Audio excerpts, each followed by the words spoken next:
Now, on to our main program tonight. We have Michael, W8CI, who has some really interesting insights into the Dayton Hamvention, which if you are a true dedicated ham, unfortunately, unlike myself, you've been to Dayton and you have seen all that goes on there. It's a fascinating thing, as I've heard. I'm still sad to say I've never been, but I look forward to going. But Michael, if you are ready, you want to go ahead and take it away and talk about Dayton. I want to thank all of you for what a great club you've got. I've been very impressed with the meeting. I'm glad I tuned in early. And I was a little bit intrigued on the comment, the most amazing ham fest in the world. I would take exception that Hamvention still holds that title. But what you're doing is great work, though. And I will tell you that we support all the ham fests that all over the world. And I'm good friends with the folks in at Hamvention and Huntsville, Friedrichshafen, and Japan, and I've regularly been to their events and been a speaker there to their events as well. So I just thought that was kind of I like that positive attitude, I really do. And so how did I get here? I had a QSO with Bill, W2WCM. What was that, about 2 months ago, Bill, somewhere along in there. And it's just a chance 40-meter meeting, but we had a really nice QSO. And actually, the QSO was recorded by a friend of mine. I don't know if you ever heard of SAFE, Alpha 71, Alpha Mike in Qatar. He lives outside of Doha, Qatar, and very active ham there. And he's on 40 meters quite often in the evenings. But I've been to his place several times in Qatar. But it was interesting. He videoed and recorded the conversation. When I say videoed, he put it on a flex and sent it to me, which I sent to Bill, and that was kind of neat. But Bill and I hit it off, and I have 5 children, 2 of them in the medical profession, and one of them has a family practice over there in right outside of Reston, and I can't remember the exact town it is, but when I went over there, Bill invited me over to his house, so we had a really nice chat. And I didn't get to see his radio room, but I did see his antennas. But at any rate, and Doug, I want to thank you for helping me and make sure that I was set up to do this. And Leon's not here. I've been corresponding a lot with him. And Howard, really good presentation tonight. I enjoyed that on the mobiles. And I really do like your web page. One of the things I do, I'll get into a little bit more, but one of the things I do for the DARA and Hamvention that I've done for a long time is that I'm the chair of the awards committee. In other words, there's 4 awards we decide on. That's the Club of the Year, the Ham of the Year, the Technical Achievement, and Special Achievement. So I'm always fascinated to see a really active, good club with a vibrant website, because when we look at potentials, we look at everything people send us, but at the same time, we get on the website. Just a little inside thing, that little joke that we do, we look to see if in their calendar they mention the Dayton Hamvention. So anyway, it's really too bad. I can't tell if you're laughing or crying or you want me to end this or whatever, but people usually tell me if they had 20 minutes to live, they'd want to hear me speak. I'll make it seem like an eternity. So anyway, my conditions at my house in my station before I get too far along here, I love dipole antennas. I have 2 long off-center fed dipoles, one running north-south, one east and west. And you can see in the picture here, I also have 2 really nice beams. They're JK beams, and normally up right around 70 to 75 feet. So I'm really happy with those. I run my main radio right now that I'm using is a 7610 run through ACOM 2100 and a bunch of other odds and ends. I have a very visual operator in terms of I love to see all the screens, everything I can see that's happening, going on. Even you were talking about the police came and followed you or broke up a meeting that you had. Fortunately, in Greene County here, where we have, that's where I live, very southern Greene County, and the sheriff at Greene County is very active now as a ham radio operator because he came to Hamvention. He even came down to my house and helped me get my my antennas up, so I felt pretty safe. So I'll go ahead and I'm going to start this little presentation here. I really won't take too long, I don't think. So let's see if I can get the share screen here. All right. Good stuff. And like I say, I think there's a little less than 200 slides, so we will get through this before midnight, you know, so no worries. Just kidding. Yeah. All right, so let's start with this. I mentioned this earlier. Thank you for inviting me. This is really an honor. I do get to speak at different club events. I am the official spokesperson for Hamvention, have been for maybe 15, 16 years or longer. And I run Hamvention. We only allow a general chair to have that position for 2 years, and I've already had it. Been the president and been on a lot of board positions, but right now I'm our chief financial officer, and that's actually a pretty big job with a club our size and the undertaking that we have. As you can see, we put a lot of time into thinking about our mission statement, and so I wanted to kind of pop that up there, and somebody said all of you could read, so I'm not going to read it to you. I'm going to go over a little bit of a history about DARA and Hamvention, and then what's kind of happening today. And I'm going to throw in a very interesting story. I didn't put slides on it because I don't share this a lot, but we'll get to it. It's sort of how we almost lost Hamvention. I thought you might find that interesting. First Hamvention, the Biltmore Hotel in 1952. I was not there for that. I was alive, but I wasn't there. And actually, that was a very, very successful event. And what really made it successful, when we look back to history, is the fact that we did a lot of forums. And hams really like to learn new things and meet other hams. And so that was a big drawing point. And we really were surprised, or the team was at that time, how many people came. So we needed a bigger location. So in 1964, we moved to Hera Arena. And our peak attendance, this is a pretty good number for a ham radio event, was around 34,000, and that was in the mid 80s. But in 2019, of course, you know, in this year, 2020, we had to cancel. But in 2019, we climbed back over 32,000 in attendance. We think there's a lot more of a surge of interest in amateur radio. We also like to think we have a pretty decent show. And if you've never been there, it's a wonderful event. But if you can imagine, what is it like to put on a show for 32,000 amateur radio operators and everybody that is a volunteer? How do you do that? And how many volunteers do we have? About 760. And that's quite an interesting job. I remember one time I was at one of the Hamventions, and when you've been involved with it as long as I have, you kind of become recognizable, I suppose.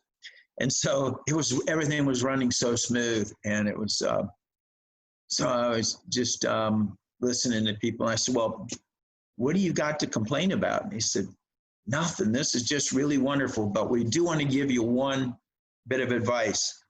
As soon as you start paying your people, everything will go to hell. So we've really kept from doing that. We do contract, you know, the fire departments and trash pickup. We work with the Greene County elected officials. There's a tremendous amount that goes into putting on an event like this. Everything from, you know, insurance to we have the Weather Bureau involved, and they're down about 22 miles south of there, and they're at the event, and they give us special forecasts. They zoom in specifically on Hamvention, and so if there's a storm coming in that's going to be a direct hit, they let us know. And of course, if you know anything about Xenia, Ohio, it's been hit by tornadoes and has been on a regular basis. We get some pretty rough storms through there. You know, when you look back about in the history of amateur radio, and I noticed that looking at my picture compared to everybody else, I'm so much younger than all of you. Just kidding. But, you know, the 60s were an amazing time. They really ushered in technology. And, you know, I can remember listening to John Kennedy. And to me, he sure inspired a lot in me when I was a young guy, and said, we're going to put a man on the moon, and completely into technology, kind of a breath of fresh air after, you know, our families had been through World War II and the Korean crisis and things. And that was just an exciting time. I don't know if you're like me. I remember being outside and there goes one of those satellites, you know, which one is it? Wow, that's a satellite. And it was so exciting, you know, to see that stuff. And that really piqued my interest in, you know, the wireless innovations that were happening. You know, I spent hours tuning up and down the dial on shortwave radio, listening, just wondering, what is this? What is that? What's that noise? You know, what's that sound? Or what language are these guys talking in? And so in my travels, and I've traveled an awful lot for amateur radio, and I mentioned I was in Qatar, and those guys over there are really amazing that what they're doing with amateur radio. Any rate, let me cut really quick to what I was going to say about that. Is I was there with the one of the emirs, and he was actually at a prime minister level. He wasn't the guy running it, but he had all these responsibilities. But he was a ham radio operator, and he was the one that started the club. So, you know, I met him for lunch, and he had all this security around him. It was pretty neat. I mean, they're eating all these exotic, great foods. And he spoke good English. He had graduated from Michigan State, and he was even drinking a Diet Pepsi. And I thought, that's good. That's what the pop I like to drink. But, you know, we're talking about kids, because he's right around the same age as I am. I said, well, when you were a kid, what did you do on the radio? And he said the same thing. I used to tune up and down the dial and wonder, you know, who are these people? What are they talking about? And I said, I did the same thing with you. And that was, it just really is such a brotherhood when you move around the world in amateur radio. It's an incredible brotherhood. All right, but moving on with that, I hear the ARRL, and I really like the ARRL. I support them. They're doing a lot of tough work. They got a lot of tough stuff in front of them right now. And, you know, they've lost their last couple of CEOs, but they're still trying to make a difference, and they have to. They seem to be our only game in town. But I like to kid them, and the fact that we've somehow been dubbed the Mecca of amateur radio, and the Mecca, man, you got to go there. You got to be at Hamvention, and it's really true. But the ARRL, they call themselves headquarters. Now, where would you really want to be, in a Mecca or headquarters? So I always kid with them about that. Anyway, our flea market was huge, and it still is big. And I've always tried to figure out why people attend and what is the draw. And if I could unmute everybody, or we had more time and I was live, I would be asking you, why do you attend? And there's so many reasons to attend. And I think a lot of it is just the actual, it's the gathering, you know. And when we think of the days of old, when you know, out west, they'd have the big gathering where the pioneers would come in, and they would share their wares, and they talk about what they're doing. And these big conventions that happen everywhere, people like to share. I appreciate Zoom. I think it's good. I'm not so good on it, but I really like the being with people face to face. When Hamvention was really in I won't say its heyday, because I think it's moved back to a heyday now, but they used to have these world-class performance acts. I mean, top name bands and huge banquets. And we had transportation that flowed all over town with bus fleets. And And the volunteer team did continue to grow, which is a good thing. And we were really just starting to get the attention of hams worldwide. And that's, we were thinking about that we actually became that gathering or pilgrimage site. And suddenly, and this is the point I really want to share with you that I won't have slides on, but you may find this very interesting, is that we almost lost Hamvention. We had back in the early 2000s, we had realized that why aren't we making money? We weren't making any money. We had huge amounts of people come. Where was the money going? At that time, we had a fellow who was running it for us. They hired, I was not in the leadership at that time, but I was, I forget what committee I was running. I was running maybe Talk In and also I was on Talk In and the Awards Committee. But at that time, we had a guy running it for us, and he kept saying, well, you lost money. We owe him a bunch more money. Well, we didn't have enough money. And there were clubs that would sell T-shirts and sweatshirts and making more than us. And we thought, something is really wrong. So a group of us then got pretty serious about it. And I was then elected to the board at that time. And so we got an attorney and we took this guy to court. And we wanted to see the records. We wanted to know where the money was going. We were not given good stuff.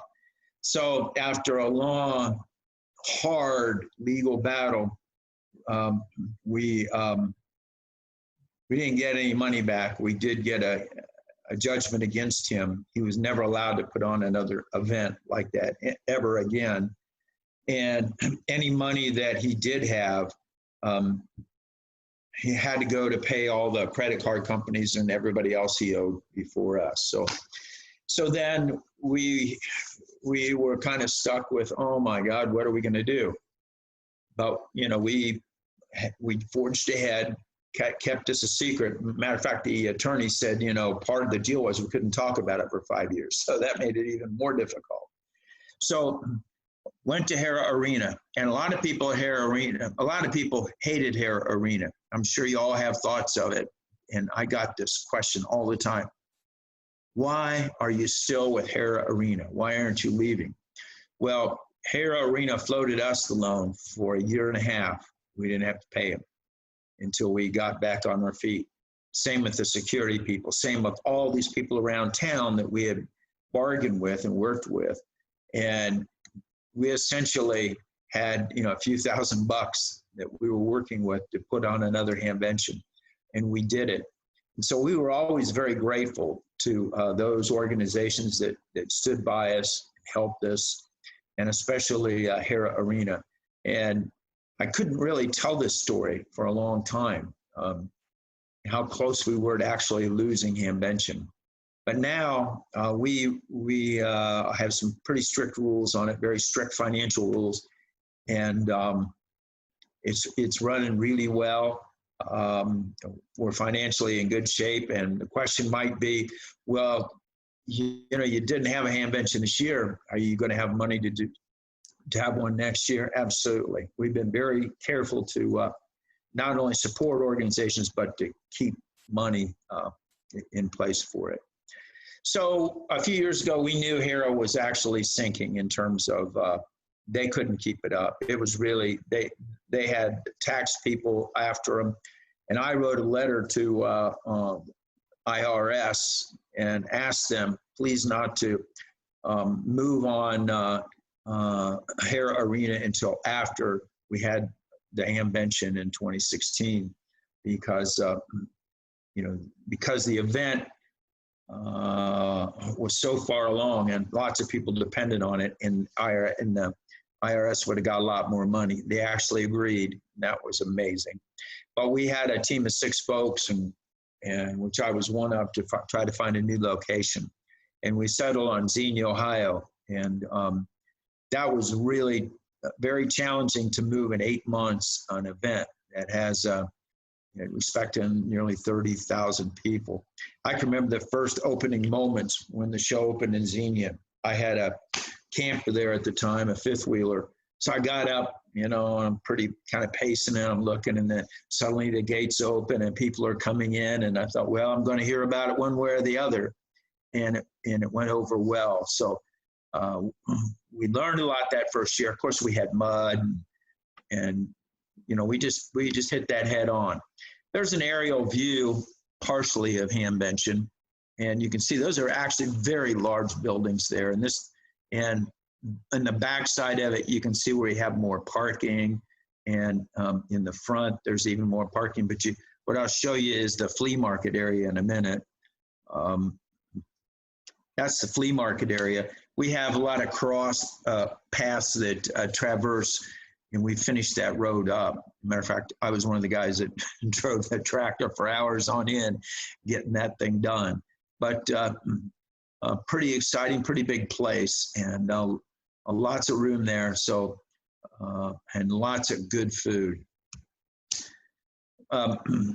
You know, the first years there, we saw our attendance jump up. We had to sink over $250,000 of our club money into to build the required infrastructure there, and we were focused, and still are focused, on a 5-star event. So that the $250,000 really went in terms of infrastructure to have top-notch internet, some other things that just had to be installed there, in, you know, to be able to run an event that size. And we continue to negotiate and work with our county officials, but they love it, the fact that we have it there in that little town of Xenia. You know, the population of Xenia, Ohio is 26,000, so you can see what we do to the community. So I want to talk a minute there. That last line is about donations. We do give a tremendous amount of money back. I know we get chastised. What do you do with that money you make? Yeah, well, you can see we do save some, but at the same time, we make major donations to amateur radio organizations worldwide. And I'll tell you that ARRL is one of them, and we give them at least $10,000 a year just for their general fund, and another $10,000 a year that they can use toward scholarships and things. We support, you know, AMSAT, lots and lots of organizations, and too long to go into right now. But it's important to us to give back to amateur radio, and our membership sees this as an important pillar of amateur radio. Yeah, we have an event, we have a gathering, and we bring people in, but at the same time, we really want to give back. Now, what was going to be new this year, which will happen for next year, is that we really are, I will say that Hare Arena had terrible food there.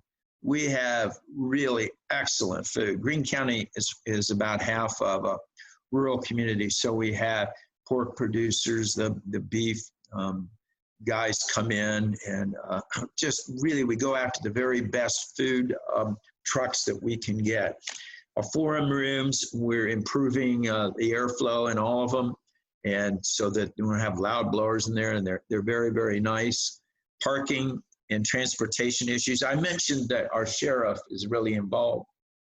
And everybody kept saying, oh, the traffic issues are going to be bad. The very first day that we had Hamvention there in Xenia, traffic was horrible. And then, so we had a meeting actually before the end of the day, and the sheriff said, I got this. And there's never, ever been a traffic issue there.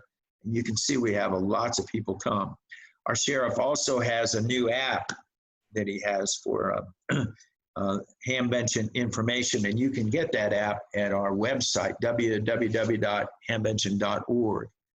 And we're trying to get a new building. We're still negotiating that, and then working with 750 volunteers. Can you imagine that?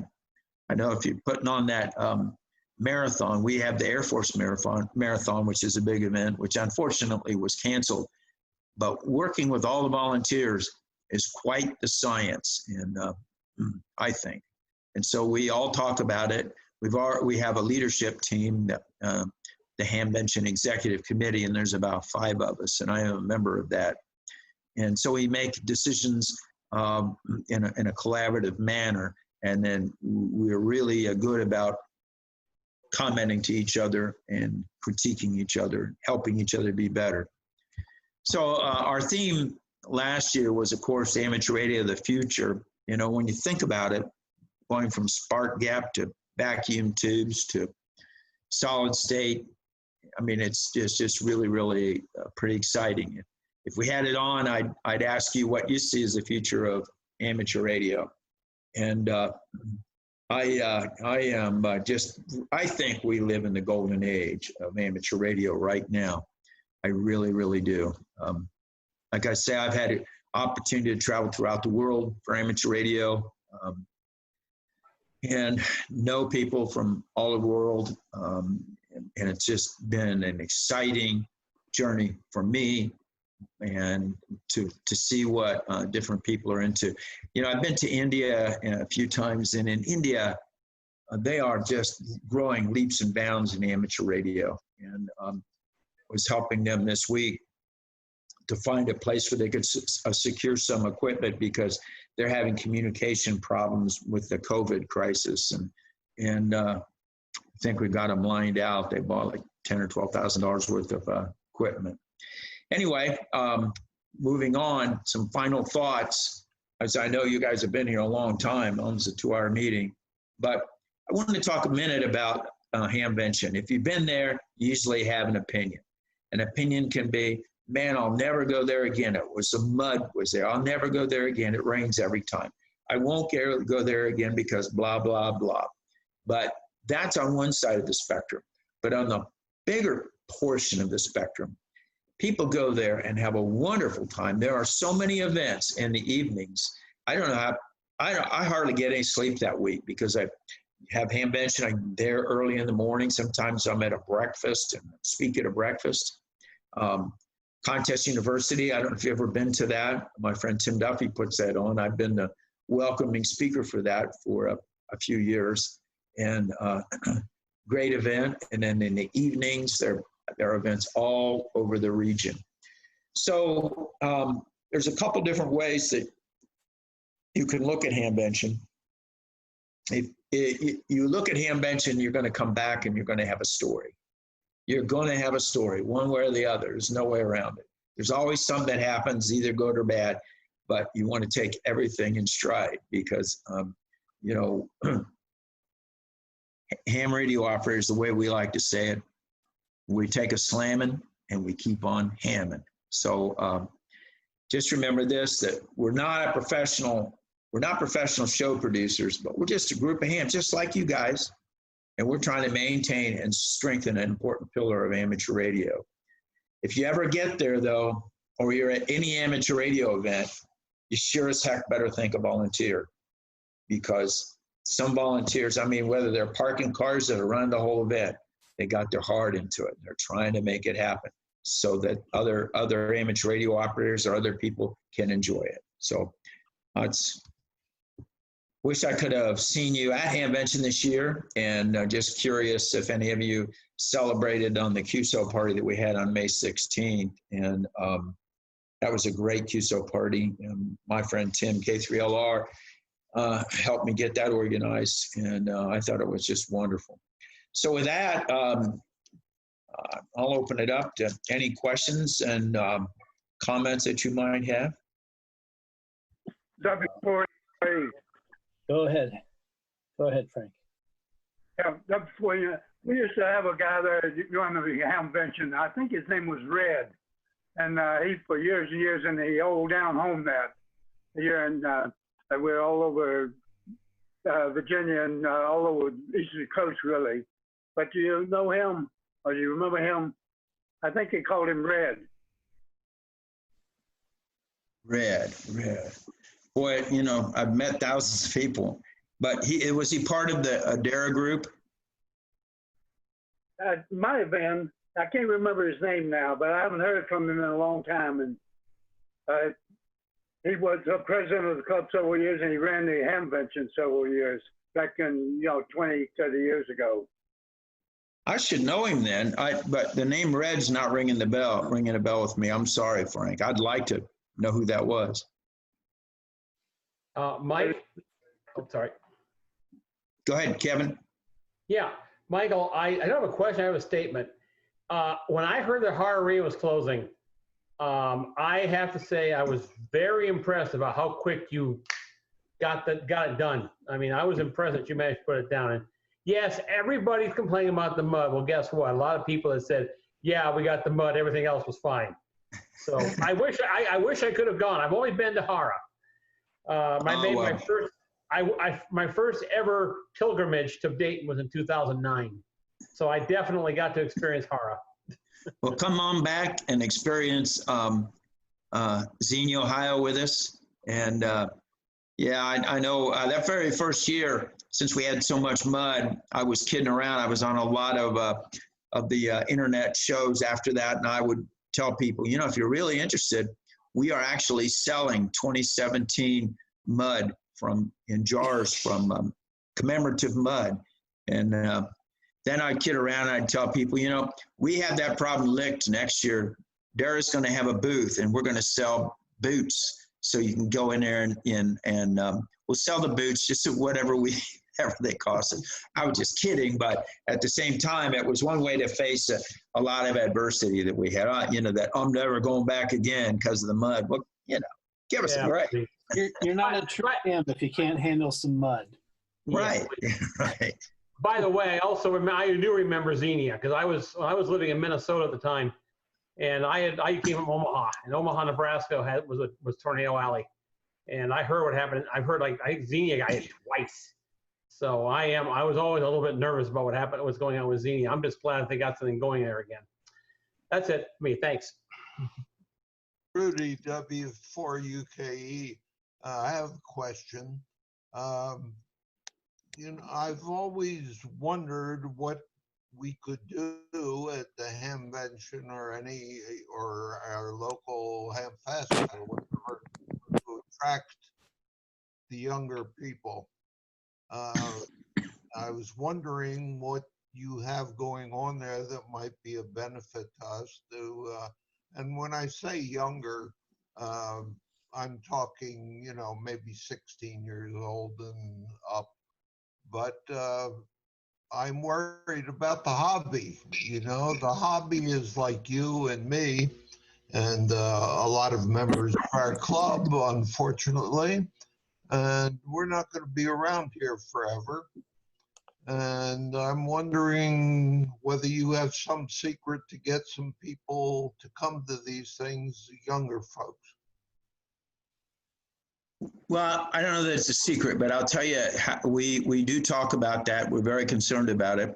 We put recently just finished installing 2 towers at the fairgrounds, and we are promoting a 4-H club there that we are, as soon as the COVID thing clears up a little bit, and we are going to have young people up there. We're going to have pretty much a world-class station.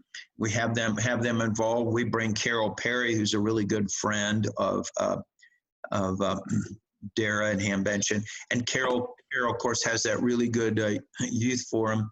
And then we have I've worked with, Ward Silver, NOAX, and Ward, I think he's president of YASME, but he's very involved with a youth group, you know, say from the 16 to 28-year-olds, and we dedicated a whole portion of our inside building to the young people there, where they do experiments, they wear lab coats, they give talks, they got a lot of younger people that are involved, and we really work hard, you know, and give them good recognition for what they're doing, because you're right, that's the future of it. And on the other side of the coin is there are a lot of people, a lot of men and women who are retiring now, and they've raised families and they've worked every day, and maybe there was a time in their life, because I'm sure you hear these stories, I hear them too, where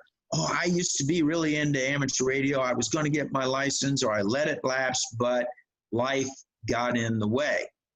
And these kind of people, and I think I heard one of them tonight. I wish I wrote down his call. He's He's just got his license. He's, sucking it all in. But that's a whole nother group too, of men and women. And, and getting the women involved is, you'll get a lot more kids involved if you get women involved too. And I think you do. I think you have some women on here, and I've looked at your website and have a lot of people involved. But the secret is focus on it. Bring them in. We also do kit building. We're really big at kit building, and we participate in our local community in kit building projects. If they have a Maker's Day, we'll go in with radios and help the kids build them. And now we're a pretty big deal that come in. So, of course, Hamvention's a pretty well-known thing around here. Rudy, I hope that answers your question. No, but you've given us some good ideas, and I think it's an important thing. And I hope here that we can dream up some things that will improve.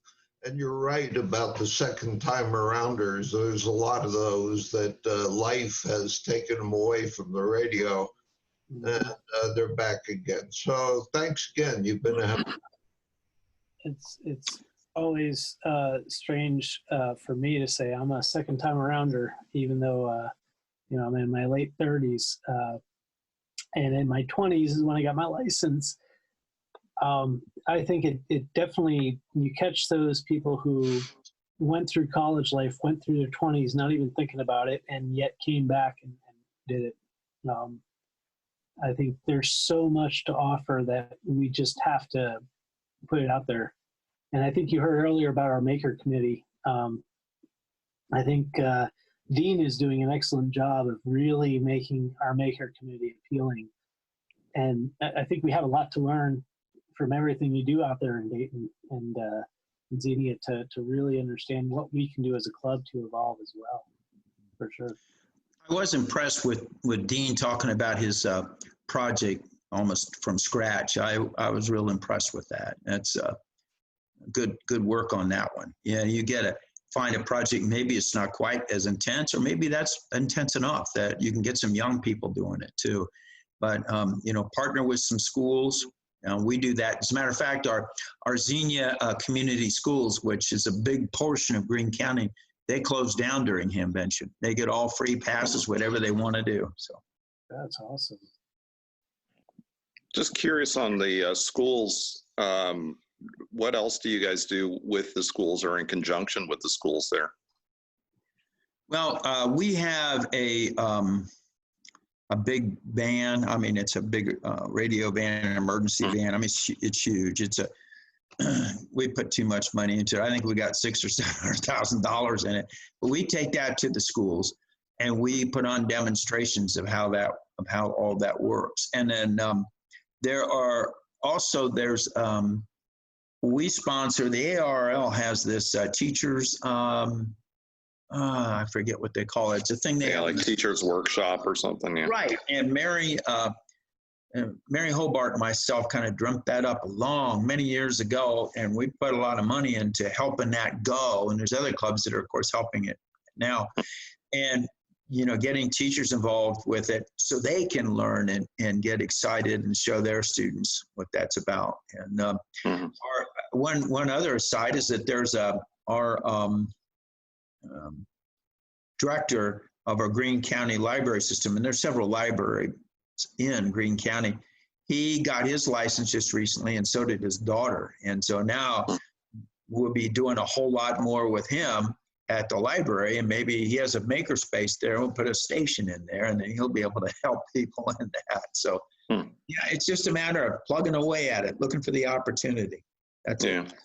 Well, I mean, you guys do a great job. And when you talk to Jack WB at SCT, he's a friend of mine, tell him thanks for everything he had to do and everything he had to endure when things had to shut down this year. Yeah, I will tell you, that was a very difficult moment. I have, I mentioned a couple daughters that are in the medical field, and I was over visiting one. That's how I met Bill. And then another one is an infectious disease doctor at The Ohio State University. And so I just point blank asked her, I said, should we close that Hamvention? She said, Well, I don't want to tell you to close it, but it's not looking good, Dad. So that we made our decision, we were early on, one of the very first major events in amateur radio to close, to shut down. And that was really gut wrenching. And Jack and I and our Hamvention executive committee, the 4 or 5 of us on that committee, we wrestled with it, put our plan together, and did that. The other thing that we do, one of the things that I do, I'll share this with you, is that I think it's important for a club, is that you want to get your press releases out. You want to, you've heard of the blowfish. The blowfish theory is this, sometimes when confronted by a larger enemy, the blowfish makes itself really big. Not that we do that, but we don't really need to, because we are a big club. But a smaller club can really do that. Get out, make yourself known, have at certain times do your press releases, and get on the internet shows. If you ever need to, the amateur radio internet shows, these guys are always looking for very interesting people to talk to. And if you want to talk privately on who I think the best ones are and how to handle that, I'd be glad to chat with you, because I've been doing it a long time, and I think it's important. It's good marketing for your club and for amateur radio. Mm-hmm. Hey, Michael, I got a question for you. How many pages in the program for Hamvention next year? How many pages will be in the program? Yeah. Why? Well, did you have something you wanted to put in, Bill? No, I was just making a lighthearted question, because I remember what you said in Orlando was that the program is over 30 pages. And It is. Yeah, which is just amazing, because the one in Hamvention is only like 4. And I think of that as a pretty big convention. Yeah, I really like the guys in Orlando, and they're always talking strategies and things about, because if they're successful and Huntsville's successful, if your Hamfest, which is the most amazing Hamfest in the world, is successful, then you will you want to have something that people remember you by, and that's why I like the program. You get that program, and there's so much good information in that program, and then you have a keepsake of the whole event. I think that's, and those ham radio operators, I got a lot of amateur radio keepsakes and things, and man, I've got buttons and badges and things from all over the world. And but I think a good program is important, and should have good information in it. So, and like the Club of the Year or Amateur of the Year, they get their picture in there, and usually it's a color picture and a nice write-up, and that's a big deal. And that's a big deal to us too. To be a 5-star event, you got to have everything covered. Yeah, actually, one thing I was going to add to that was I really, really appreciated having the app to put on my phone for the schedule of events and stuff. That was a huge help.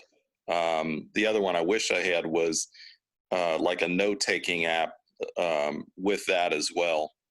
I go to the forums, and I absolutely love going to forums and learning in the forums. That's definitely one of the most exciting parts for me, is just going and learning and seeing what new things are people doing. So having those capabilities is really helpful.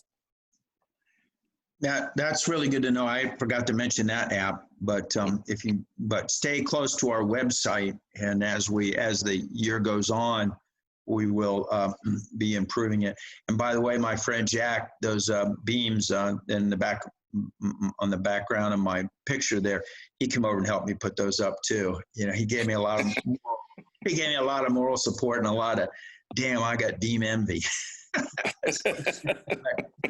Jack and I are very close friends. Our families are as well. Yeah. He's a good guy, but his 2 years were up, and we have a new General Chairman, Dr. Rick Allnut, WSAG, whiskey, sugar, 8 golf. Good guy, also very close friend. And we're, like you guys, we're a very close-knit, tight community. And we try to keep our problems internal, and we're able to talk to each other and say, you know, I don't agree with you, and let's look at it another way. And we are good at taking each other's criticism. And if we have to walk on eggshells around one of us, then we don't need to be in any leadership position. So that's how we look at it. Mm-hmm. I have really, really appreciated getting to speak to all of you. I wish I could be there. And, you know, I did ask Bill, I said, any chance you're going to have this face-to-face? And he said, nope. So I would have liked to have brought some, you know, nice little Hamvention trinkets and things like that.